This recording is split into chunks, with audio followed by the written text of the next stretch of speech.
think about it, there's like 3 ways I go about it. One way is where I just go completely blank, and then I'll go through my instruments and I'll just, you know, play around until I find an instrument that is just really intriguing, and then I'll make some sort of, you know, you always have to start with like one thing that's gonna be kind of like the backbone.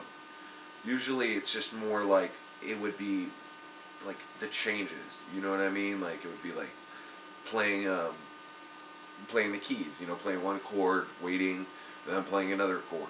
And so either I'll figure something out like that where I'll make an instrument, or I'll hear something on the radio or somewhere else, you know, in some other music, and I'll be kind of inspired, listen to what they did. You know, I heard this other track the other day on the radio, and it was just like one instrument, but it was a arpeggiated instrument, like an arpeggio, where you would pretty much hold down one key, and then it would have programmed into it, it would play a progression.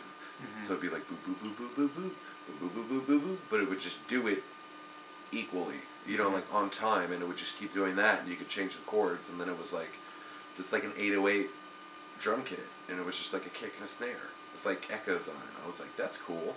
So I'd go home, and then I'd be kind of structure a track like that, or you hear something and you're like, I like what they did with the drums, I like what they did with the hi-hat, you know what I mean? And then I'll try to recreate it, but not do it. I'm not trying to recreate the beat, I'm just trying to recreate that feel.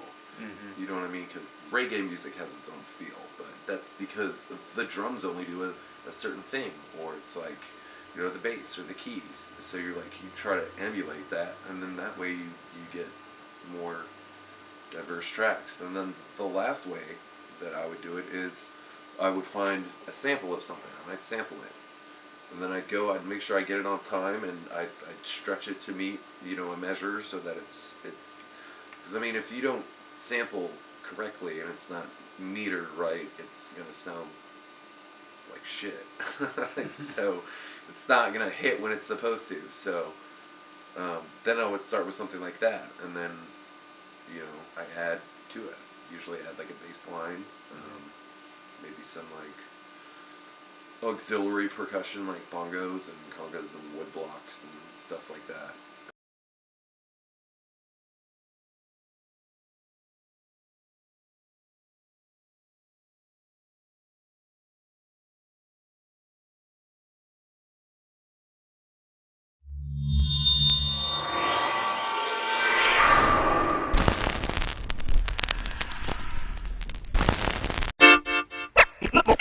Yeah.